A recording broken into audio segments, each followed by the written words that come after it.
With great power comes great responsibility, मतलब बड़ी जीत या सत्ता के साथ बड़ी जिम्मेदारी भी आती है। और अब इसी बात का सामना पंजाब में आम आदमी पार्टी को करना है। नमस्कार, शाम के 4 बज रहे हैं। आपके साथ मैं हूं प्रीति दहिया। पंजाब में आम आदमी पार्टी ने धमाकेदार जीत दर्ज की है और इस जीत के साथ ही अब केजरीवाल के कंधों पर यह जिम्मेदारी भी आ गई है कि पंजाब के लोगों से जो वादे किए हैं चुनाव प्रचार के दौरान वो पूरे करने होंगे। महिलाओं को हर महीने 1000 रुपए या फिर नशे पर कार्यवाही, ये कुछ ऐसे वादे हैं जो आम आदमी पार्टी ने किए हैं और इन वादों की एक लंबी लिस्ट है जिसे भगवंत मान को मंजिल तक पहुंचाना होगा। तो ये जो बड़ी जिम्मेदारी अब भगवंत मान के कंधे पर है, इसके लिए कहां तक तैयार है भगवंत मान, कहां तक तैयार है आम आदमी पार्टी, इसी के मुद्दे पर चर्चा करेंगे। हमारे साथ नोएडा स्टूडियो में जुड़ गए हैं वरिष्ठ पत्रकार मेरे सहयोगी विजय विद्रोही और आम आदमी पार्टी के प्रवक्ता मलविंदर सिंह भी जल्द ही हमारे साथ जुड़ेंगे, लेकिन कांग्रेस की प्रवक्ता अलका लांबा अब हमारे साथ जुड़ गई हैं। तो विजय, मैं आपसे शुरुआत करती हूं। देखिए, कहा जा रहा है कि आम आदमी पार्टी ने इतिहास रच दिया है, पहली रीजनल पार्टी है जो अब 2 राज्यों में सरकार बनाएगी, लेकिन जो उन्होंने वादे किए थे, आपको क्या लगता है कहां तक तैयार है आप उन वादों को पूरा करने के लिए? देखिए, 4 आंकड़े बता रहा हूं, उसके हिसाब से आप लोग तय कीजिए कि कैसे वादे पूरे होंगे। पंजाब की सरकार पर करीब 3.25 लाख करोड़ रुपए का कर्ज है। पंजाब देश में एकमात्र ऐसा राज्य है जिसका जीडीपी का 42.4% कर्ज में है। 1 रुपया अगर पंजाब सरकार कमाती है तो उसका 85 पैसा सरकारी कर्मचारियों की तनख्वाह पे, पेंशन पे या फिर ब्याज चुकाने में बिताती है। कुल मिलाकर जो वादा हुआ है, जिसमें महिलाओं को 1 करोड़ महिलाएं हैं जिनको 12,000 रुपया प्रति महीना देना है, यानी 12,000 रुपये प्रति वर्ष देना है। 1 करोड़ महिलाओं के हिसाब से 12,000 करोड़ रुपए हुए। 300 यूनिट बिजली फ्री, इस हिसाब से करीब 12-13 हज़ार करोड़, तो 25,000 करोड़ ये अतिरिक्त देने पड़ेंगे। इसके अलावा जो पहले से सरकार पानी और बिजली पर किसानों को सब्सिडी देती रही है, खाद्य पर भी देती रही है, वो करीब 18,000 करोड़ है। तो आप देखिए 30-40 हज़ार करोड़ की ये सब्सिडी हो गई। तो ये सब कैसे होगा और केंद्र सरकार कितना सहयोग करेगी, कितना सहयोग नहीं करेगी, ये कुछ अहम सवाल है।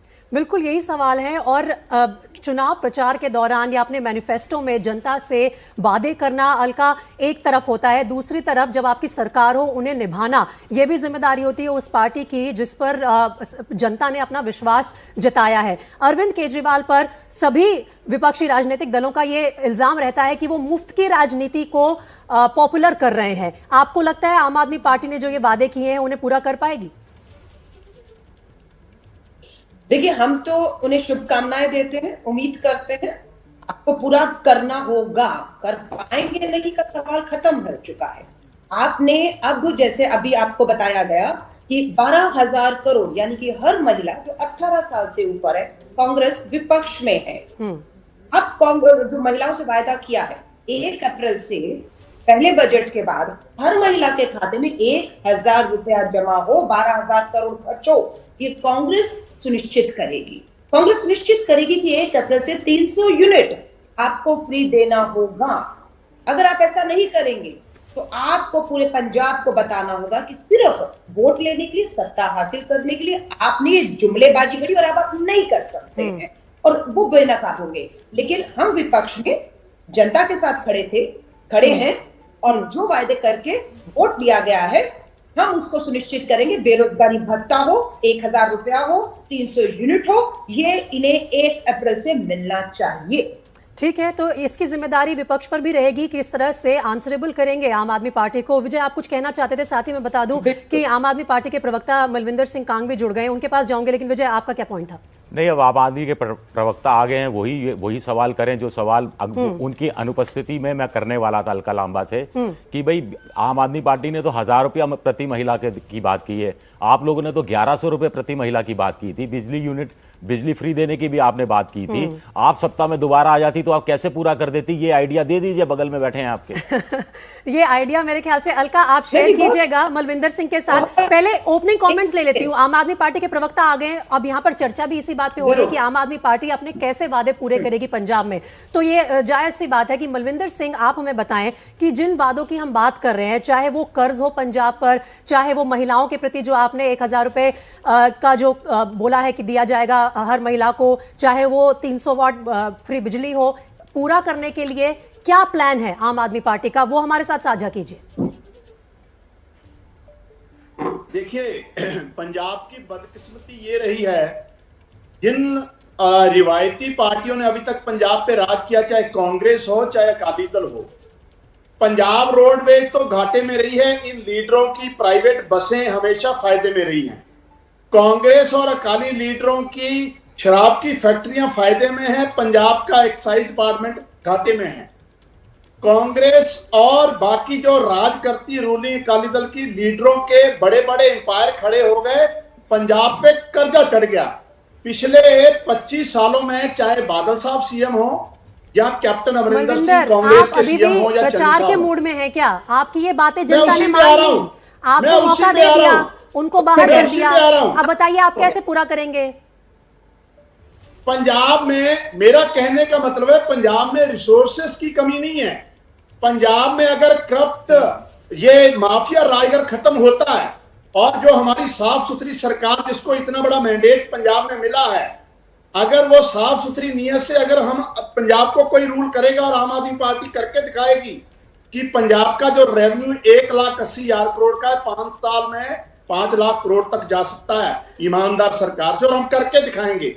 पंजाब में जो मुख्यमंत्री बने हैं आम आदमी पार्टी आपके दिमाग में जरूर कोई टाइमलाइन होगी, वो टाइमलाइन क्या है? वो टाइमलाइन बताइए, कब से शुरू होगा ये 1,000 रुपए महिलाओं को कब से मिलेंगे? आ रहा हूं एग्जैक्टली जो आम आदमी पार्टी ने वादा किया है, चाहे महिलाओं को 1,000 रुपए देने की बात हो, 300 यूनिट बिजली फ्री देने की बात हो, हर एक वादा आम आदमी पार्टी करेगी। मैं आपको बड़ी जिम्मेवारी से यह कह रहा हूं, क्योंकि इसका एक उदाहरण है। आम आदमी पार्टी के मुख्यमंत्री भगवंत सिंह मान जी इकलौते पॉलिटिशियन है जब से राजनीति में आए, उनकी जो इनकम है, उनकी जो पूरी प्रॉपर्टी है कम हुई है। बाकी पॉलिटिकल क्लास, चाहे कांग्रेस हो चाहे अकाली दल हो, उन्होंने अपने एम्पायर खड़े कर दिए। इस करप्ट निजाम को इसलिए पंजाब के लोगों ने उखाड़ फेंका है। हम पंजाब में जो वादे किए लंबा से जवाब लूंगी, लेकिन सबसे अलका मलविंदर कह रहे हैं कि कांग्रेस और अकाली दल इतना खोखला कर गए पंजाब को कि हमें उसकी भरपाई करते करते थोड़ा तो समय लगेगा।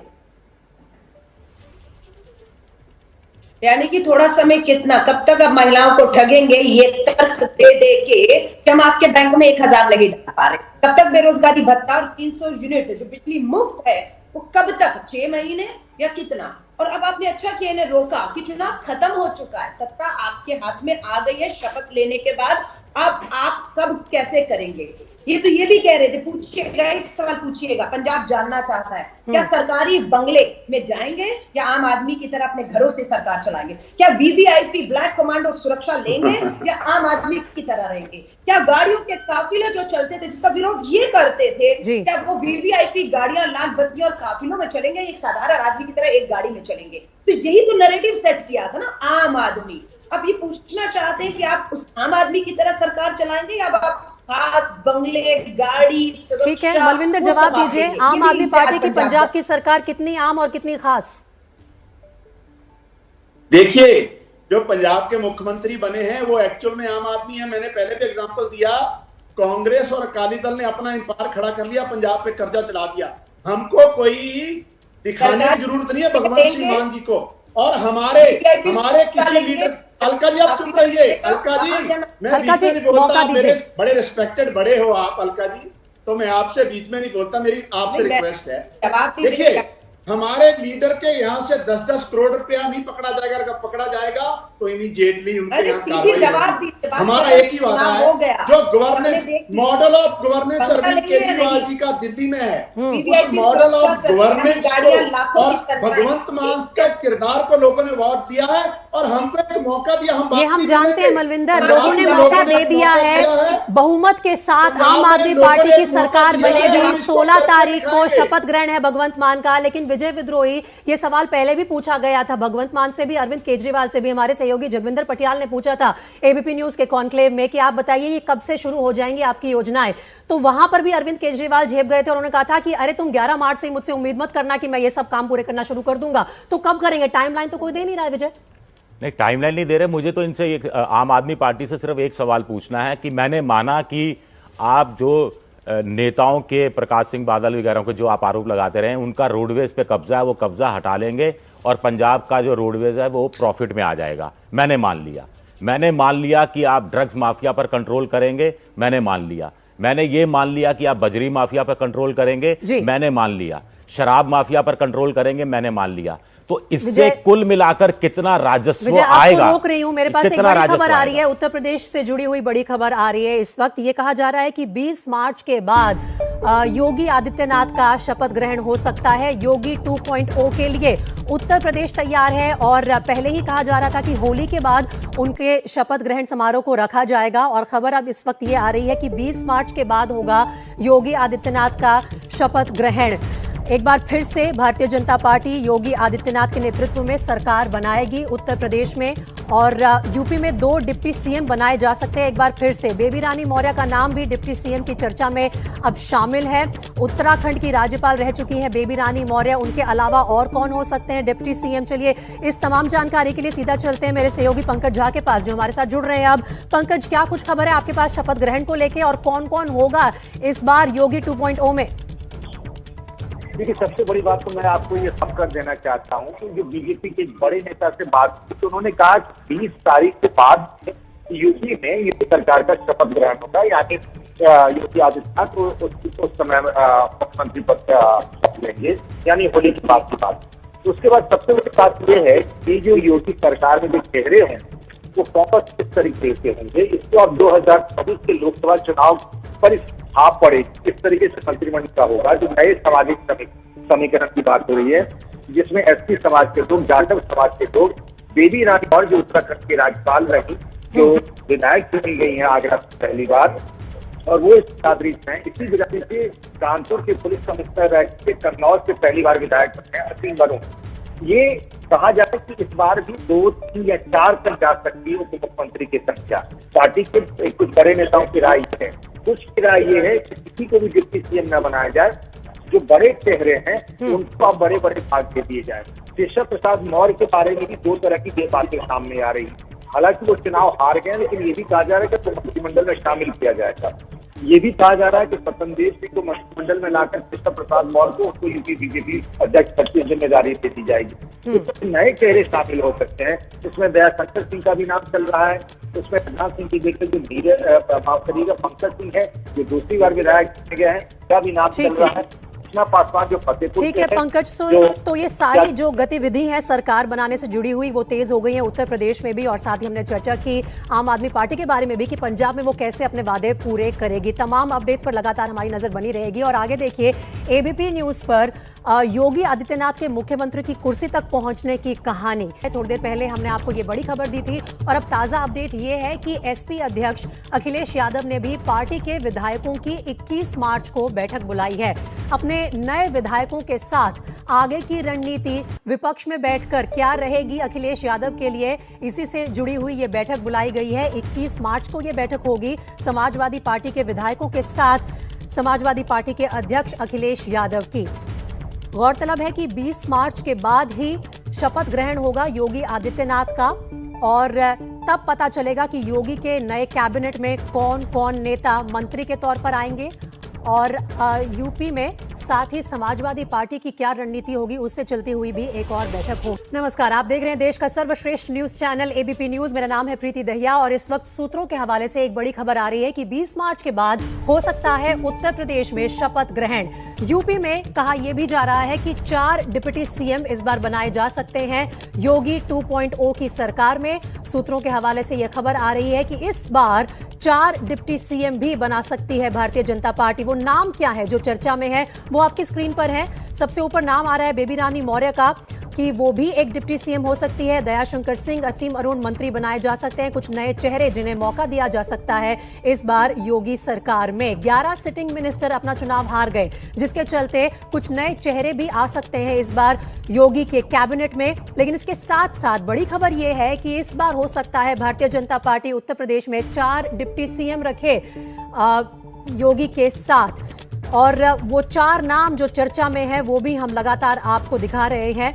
सूत्रों के हवाले से यह खबर मिली है एबीपी न्यूज को कि बेबी रानी मौर्य, स्वतंत्र देव, केशव मौर्य और ब्रजेश पाठक, ये 4 नाम चर्चा में हैं जिन्हें डिप्टी सीएम बनाया जा सकता है। इनके अलावा दयाशंकर सिंह और असीम अरुण वो 2 ऐसे चेहरे हैं जिन्हें मौका मिल सकता है यूपी कैबिनेट में मंत्री शायद इन्हें बनाया जा सकता है। योगी आदित्यनाथ कुछ नए चेहरों को भी कहा जा रहा है कि मौका देंगे अपने सरकार के दूसरे चरण में।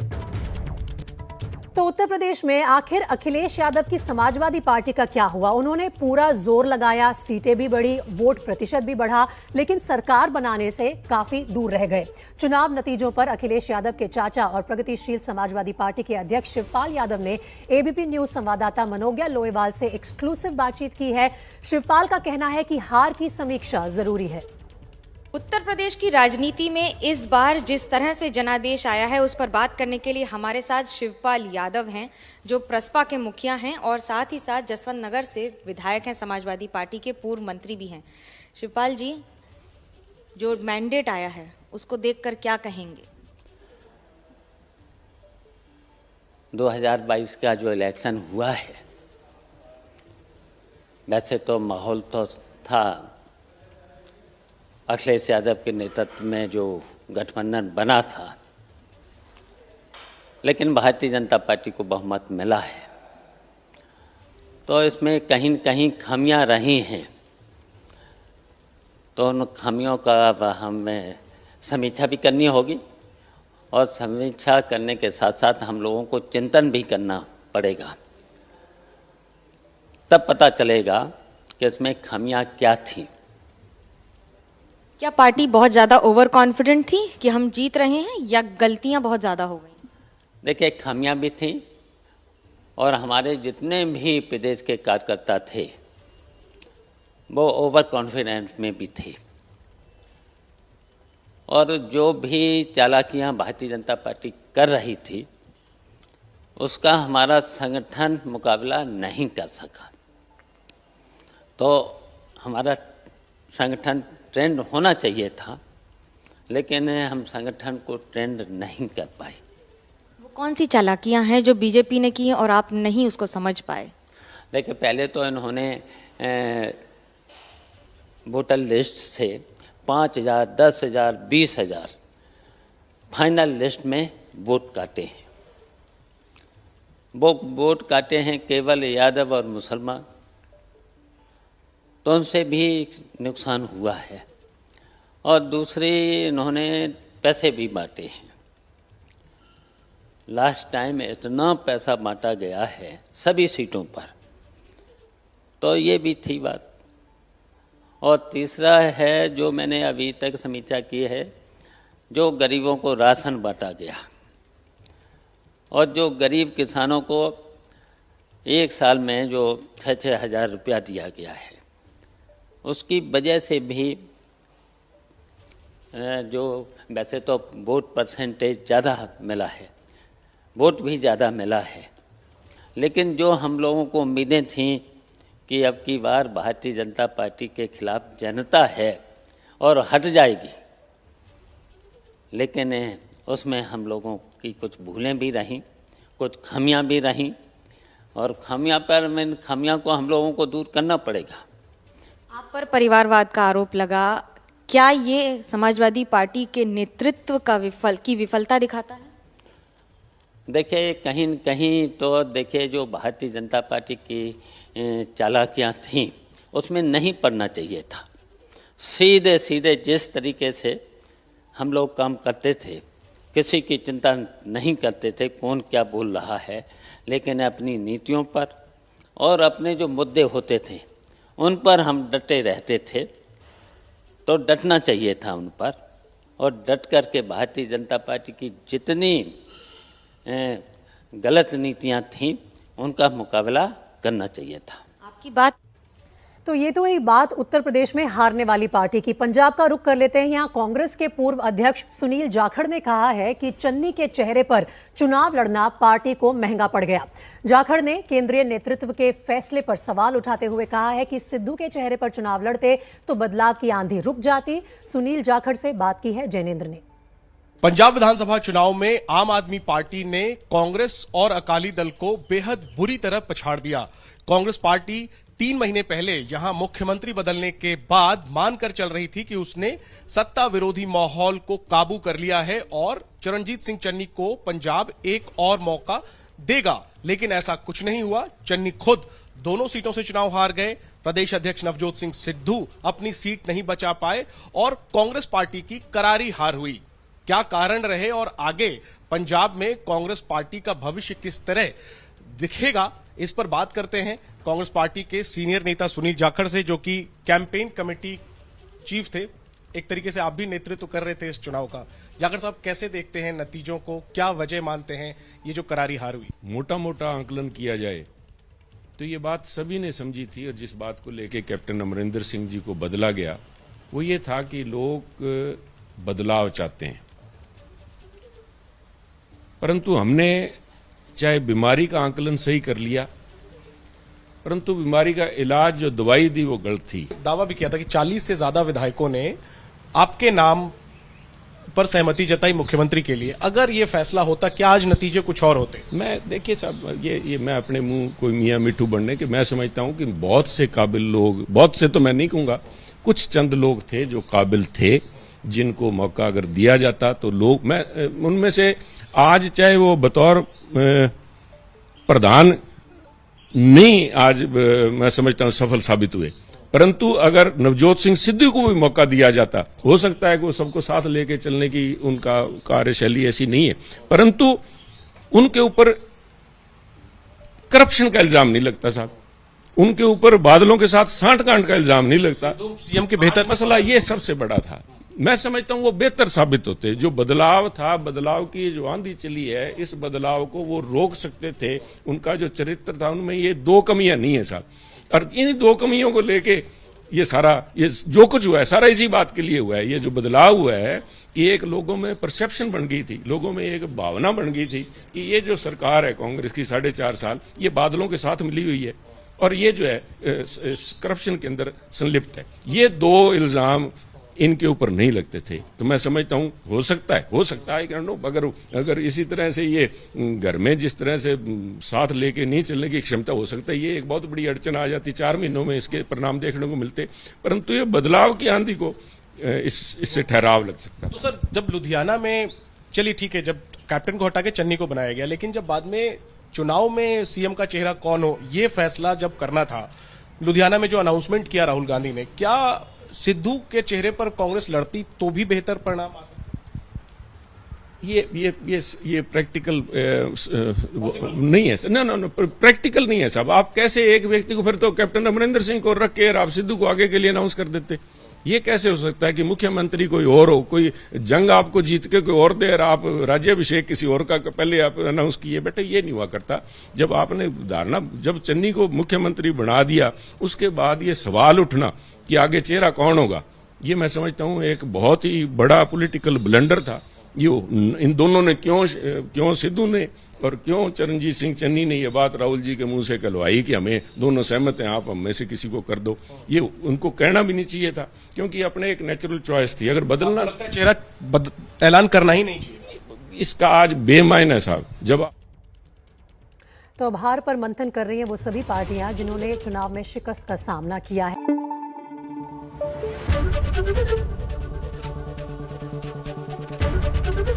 एबीपी न्यूज आपको रखे आगे।